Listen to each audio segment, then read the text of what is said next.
시간은 없고 공부는 해야겠고 찾기는 귀찮고 책만 펴면 잠이 오는 직장인들을 위한 방송 직장인들의 출근길 대학원 직지신공 시작하겠습니다.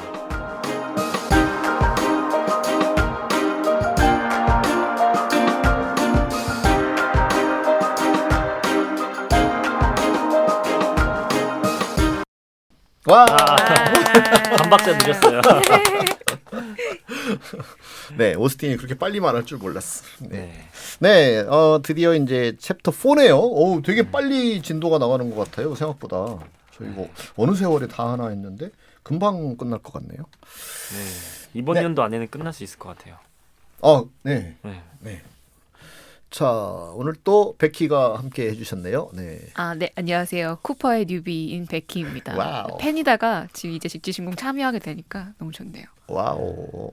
네, 좋습니다. 멘트 좋고. 네. 오스틴. 전 오스틴입니다. 고참이라고 대충 아, 오스틴입니다 하면 이제 알아서 듣는다 이거예요. 저도 팬이긴 했었는데 네. 네. 너무 좋네요. 네, 여러분 이제 앞으로 또 기대하셔도 좋습니다. 우리 지난번 그 히스토리 시간에 이제 1세대, 뭐 2세대 그런 거 했잖아요. 우리 직지신공은 몇 세대쯤 될까요? 제가 봤을 때 3세대인 것 3세대? 같아요. 네. 뭐 나름 뭔가 스테이지 구분이 있네요. 네. 예전에 초창기에 그 성함이 기억이 안 나는데 그 남자분이 하실 때 제이. 예. 가 있던 것 같고 그 다음에 또 한 세대 있는 것 같고 네. 그 다음에 저희 최근 아닌가. 자기 온 다음부터 3세대다. 네. 그렇죠. 그렇구나. 훌륭합니다. 네, 시대 구분이 확실하네요. 네. 네. 오늘은 네 번째 챕터고요. Foundations of Organizational Change입니다. 조직 변화의 기초인데요.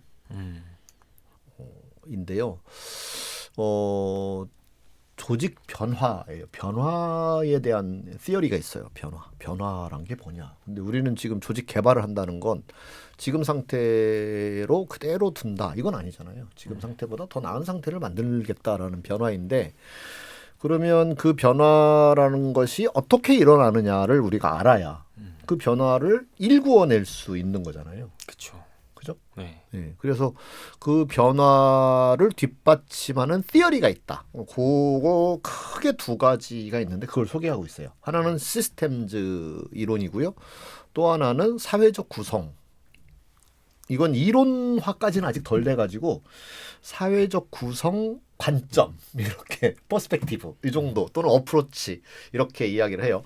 완전히 이제 이 학술적으로 정립이 됐다라고 하면 시어리를 쓰고 그렇지 않고 이제 여러 대안들이 막 이론적 대안이 제기되고 있는 상태 그때를 퍼스펙티브라고 이야기를 합니다. 논문 읽을 때 가끔 나와요. 참고하시면 좋을 거예요. 자, 그러면 조직 변화의 기초가 뭘까? 그걸 하기 전에 이건 뭐 외전에서 다루어도 좋을 것 같긴 한데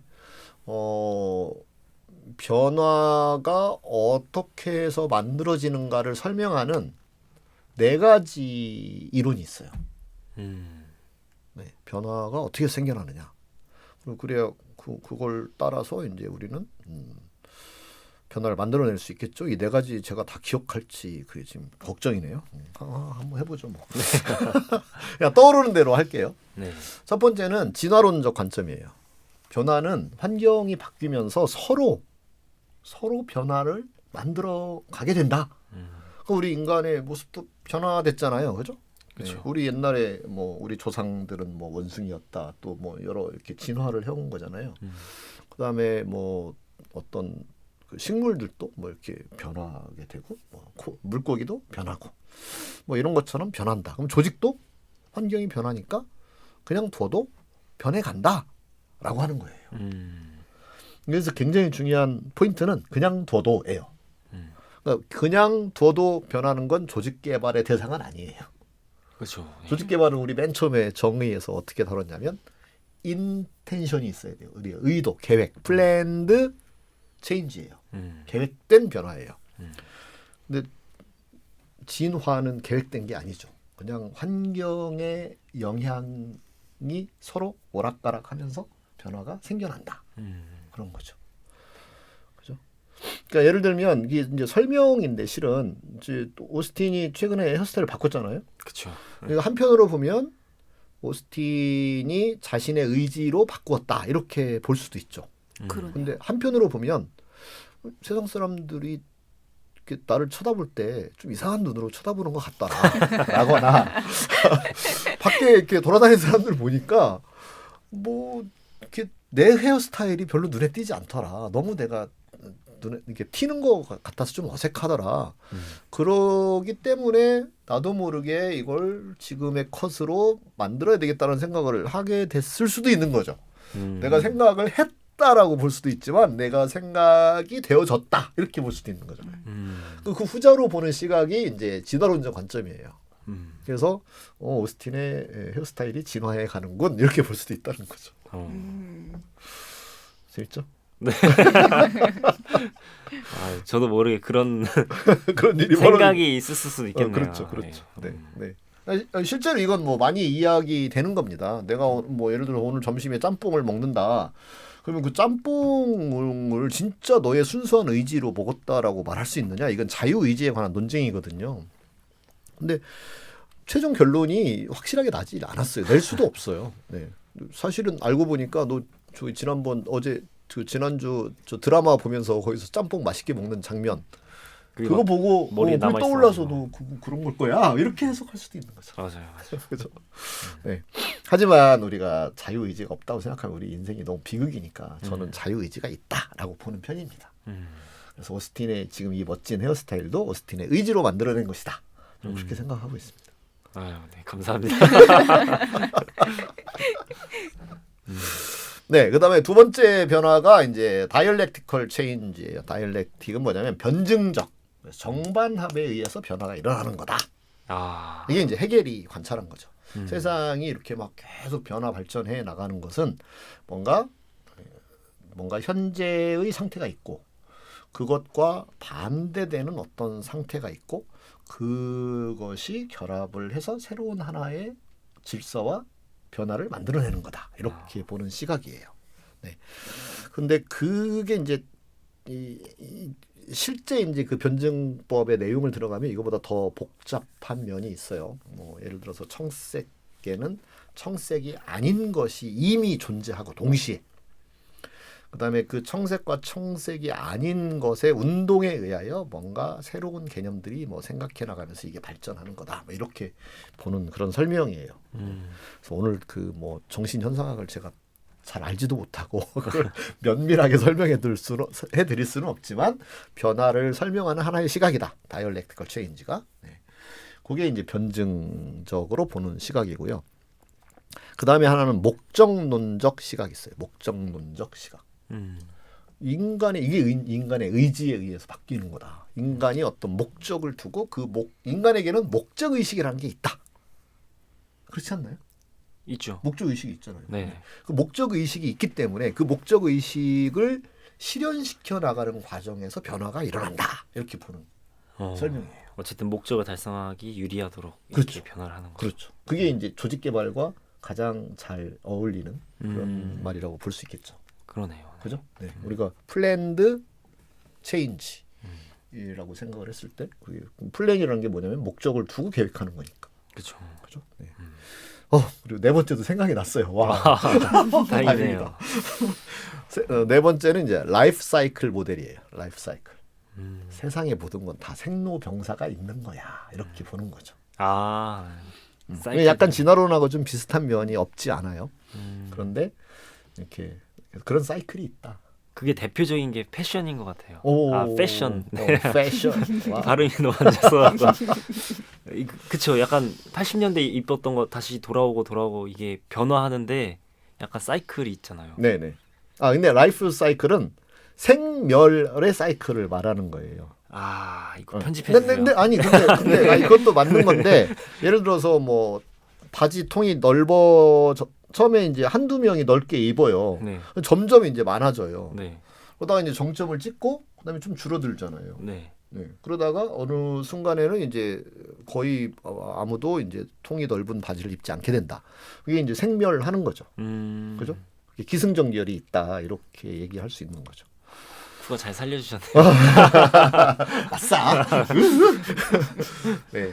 그렇게 해서 이제 네 가지 변화를 이제 설명하는 관점이 있다. 이렇게 보시면 되고요. 이제 학자들에게 제가 항상 고마움을 느끼는 건 네 가지만 알면 된다. 네. 그래서 불안에 떨지 않아도 된다. 그렇죠? 그래서 변화를 바라보는 그 네 가지 시각. 그러면 이제 이게 왜 중요하냐라고 이 책에서 잘 설명하고 있는데 뭐냐면 그 변화의 메커니즘을 알았을 때 우리는 그 변화를 설계할 수 있다 그거예요. 그리고 변화가 마음대로 되어 가지 않을 때 어떻게 해야 되는지에 대한 힌트도 이 관점에서 우리가 얻을 수 있다. 그래서 그 이론을 아는 것은 매우 중요하다. 그렇게 보고 있는 거죠. 그죠? 네. 그래서 우리가 조직의 모든 리더들이 조직이 지금 이상적인 상태에 있지는 않을 테니까 뭔가 이상적인 상태를 염두에 두고 그런 조직을 만들어 가기 위해서 노력을 할 거잖아요. 근데 그러면 어떻게 해야지? 라고 했을 때 이 변화의 파운데이션 이거를 알면 도움이 될 거다. 그래서 그 파운데이션의 이제 첫 번째가 시스템 이론입니다. 시스템 이론. 근데 시스템 이론하고 아까 사회적 구성적 관점 이렇게 있다고 그랬죠. 근데 그 이야기를 하기 전에 여기서 또 변화를 설명하는 세 개의 관점을 이 책에서 소개하고 있는데 이것도 아주 의미가 있는 것 같아서 그것도 말씀을 드려보려고 합니다. 조직 변화의 특성 세 가지를 이야기하고 있는데 첫 번째는 플래닝 계획 관점. 그래서 앞에 제가 설명드렸던 것처럼 목표. 그렇죠. 목적 의식을 갖고 이루어내는 변화도 있고 또 언플랜드 계획되지 않고 생겨나는 변화도 있다. 저절로 변화되는 부분도 있다. 그러니까 이볼루셔너리 체인지로 설명되는 부분도 있다는 거예요. 그죠? 네. 그래서 우리가 조직을 변화시키는 데 있어서 계획을 갖고 할 거냐 아니면 그냥 저절로 바뀌어 갈 거야. 그냥 두어도 돼라고 볼 거냐를 우리가 선택할 수 있는 거죠. 그죠? 그게 하나. 플래닝이 있느냐 없느냐. 또는 뭐 이게 두 개가 얼마큼 섞여 있느냐의 관점. 계획적으로 하는 거냐 아니냐의 관점이 하나 있다. 그거예요. 그다음에 두 번째가 강도입니다. 강도. 변화의 강도가 얼마큼 완전히 옛날에 왜 이건희 회장이 그 얘기했다는 그 유명한 마누라와 자식 빼놓고는 다 바꿔라. 뭐. 네. 그 동영상 얘기다. 봤어요. 짤로 네. 돌아다녀서 다 네, 바꿔 네. 막 이러는 거. 그렇죠. 네. 이게 뭐냐면 이제 그 매그니튜드를 높이겠다 이런 거잖아요. 변화의 강도를 매우 높게 설정을 하는 거죠. 조금 바꿀 것이냐, 많이 바꿀 것이냐. 그래서 여기서 이제 지난번에 말씀드렸던 이제 뭐 모드 1, 모드 2 뭐 이런 걸로 또 설명할 수도 있어요. 또는 퍼스트 오더 체인지, 뭐 세컨드 오더 체인지 학자마다 조금씩 다르게 쓰는데 그래서 본질적인 변화를 이루어낼 것이냐 아니면 현재의 시스템, 현재의 상태를 조금 더 효율적으로 바꾸는 것으로 갈 거냐 그런 거예요. 지난번 시간에 왜 출퇴근 가지고 설명을 했었잖아요. 네. 저스틴한테 기억나시죠? 네, 기억나죠. 네. 지하철로 갈 것이냐 그렇죠. 아니면 네. 근데 이제 예를 들어서 아침 식사를 하는데 뭐 아침 식사를 어떻게 밥맛을 더 맛있게 음식을 뭐 밥을 지을 거냐 이런 게 이제 모드 1 체인지 또는 퍼스트 오더 체인지라고 할 수 있어요. 근데 조금 더 바꾸면 아침 식사를 가서 사 먹을 거냐 해 먹을 거냐 뭐 이런 변화는 엄청 큰 차이인 거잖아요. 그렇죠. 그죠? 아예 아침 식사를 하지 말 거냐 뭐 계속 먹을 거냐 해서 아예 아침 식사를 안 먹는 것으로 간다 이런 건 되게 세컨드 오더 체인지다 이렇게 얘기할 수도 있어요. 누군가는 뭐 퍼스트, 세컨드, 서드로 말할 수도 있겠죠. 근데 어쨌든 변화의 강도에 있어서 이렇게 차이가 나는 게 있다. 그래서 우리가 조직 개발을 설계하는 사람은 얼만큼 내가 바꾸려고 하는 거지? 네, 그렇게 바라볼 수 있겠죠. 그래서 뭐 조직의 말로 다시 바꾸면 지금 일하는 방식을 좀 더 효율적으로 하겠다와 지금 일하는 방식을 완전히 근본적으로 바꾸겠다. 그럼 근본적으로 바꾸는 것 중에 뭐가 있을 수 있을까요? 조직이 진짜 완전히 근본적으로 바뀌었다라고 할 때 예로 들 만한 게 뭐가 있을까요? 예를 들어 문서 작성의 속도가 빨라졌다. 이런 건 퍼스트 오더겠죠. 그죠? 네. 근데 근본적으로 바뀌어졌다. 조직에서 문서를 없앴다. 이런 거예요. 디지털 트랜스포메이션. 트랜스폼드 됐다. 트랜스폼이란 말로도 써요.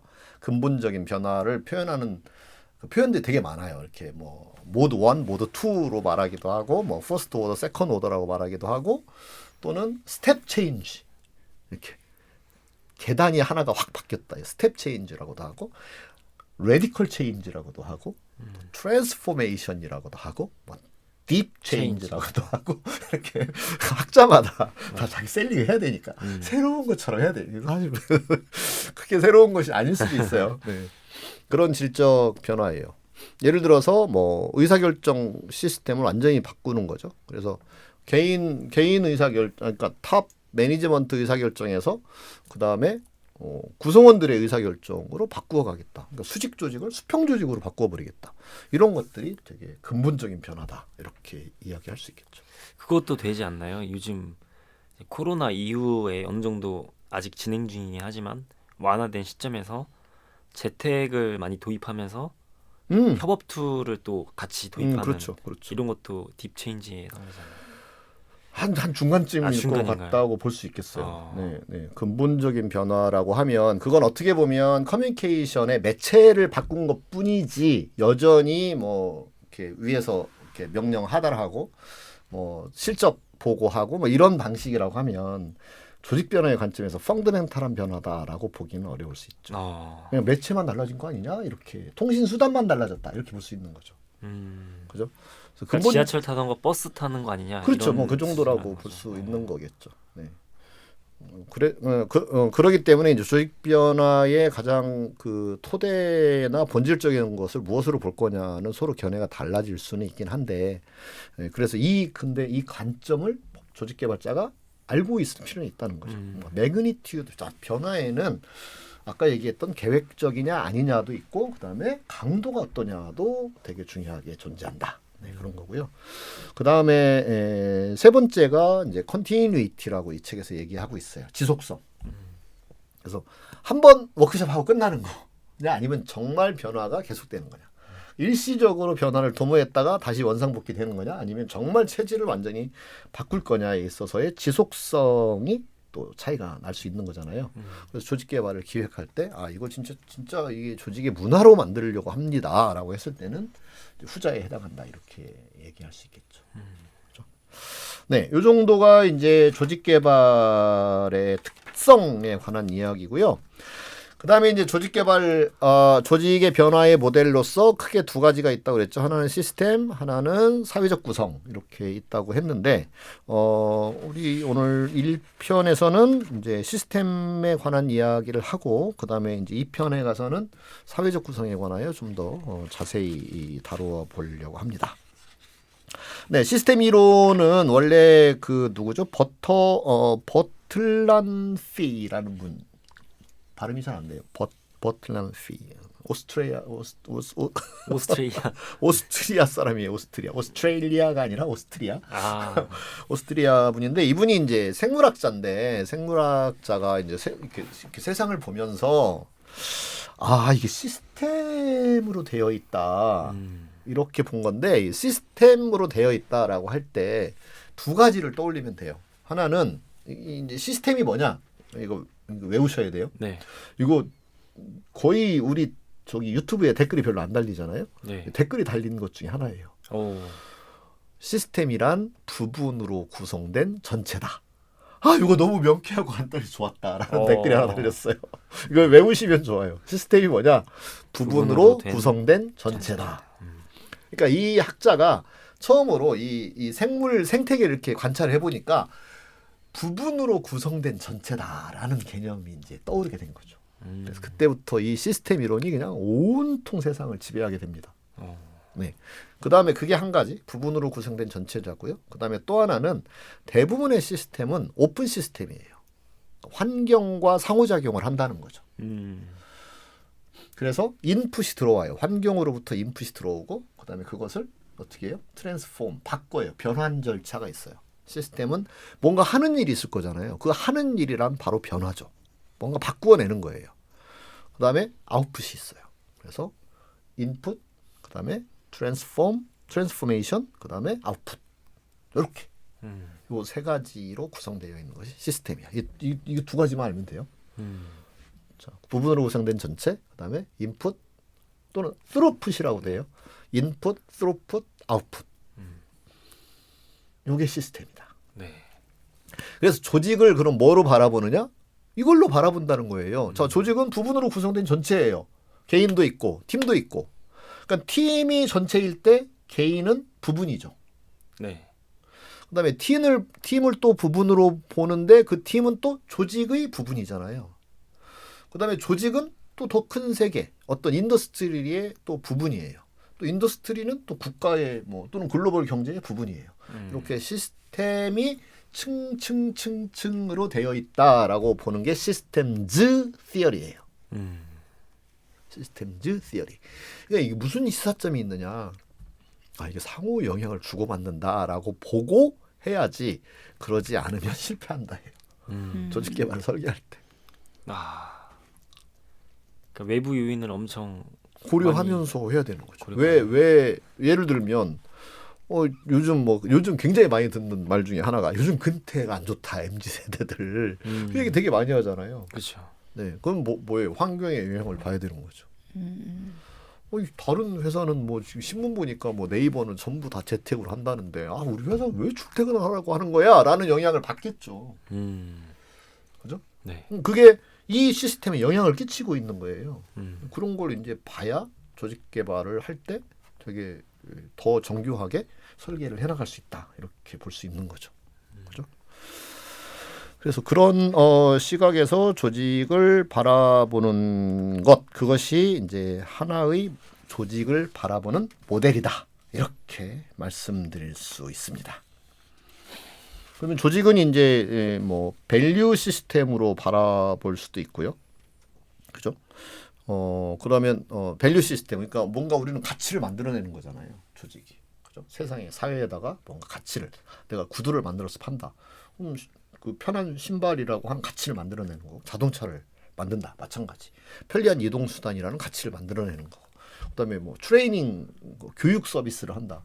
그러면 그분들이 지식을 좀 더 효율적으로 효과적으로 습득할 수 있도록 도와주는 거고 그런 가치를 만들어내는 거고 그러니까 조직이 어떤 가치를 창출하는 시스템이다 이렇게 바라볼 수 있는 거죠.